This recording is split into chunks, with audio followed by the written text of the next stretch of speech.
আমরা বিশ্বাস করি আমরা ছাত্র জনতা মাঠে আছি, মাঠে থেকে এই সরকারকে সহযোগিতার মধ্য দিয়ে আগামীর একটা নতুন বাংলাদেশ বিনির্মাণ করতে পারবো। আমরা আপনাদের সহযোগিতা চাই এবং আপনাদেরকে আশ্বস্ত করতে চাই আগামীতে কখনোই আর সাংবাদিকদের ওপর যেই নিপীড়ন নির্যাতন চালানো হয়েছে, তাদের হাত, তাদের কলম, তাদের ক্যামেরা যেভাবে বন্ধ করে রাখা হয়েছিল, আগামীতে এই সুযোগগুলো আর থাকবে না। আপনারা স্বাধীনভাবে কাজ করবেন।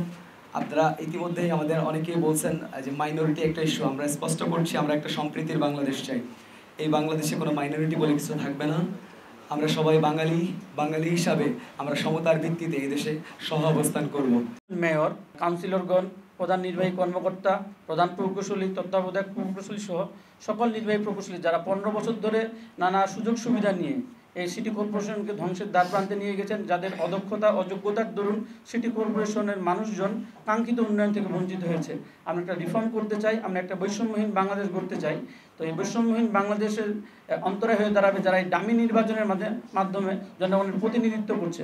তো আমাদের এই 24 ঘন্টার আলটিমেটামের মধ্যে আমরা বলে দিতে চাই যে যারা এখনও কাউন্সিলর রয়েছেন, মেয়র সহ আমি যাদের নাম ঘোষণা করেছি, প্রত্যেকেই শপথ থেকে পদত্যাগ করবেন, নতুবা আমরা আমাদের পরবর্তী কর্মসূচি সিলেট সিটি কর্পোরেশন অবস্থানের মাধ্যমে হুঁশিয়ারিভাবে উচ্চারণ করতে চাই।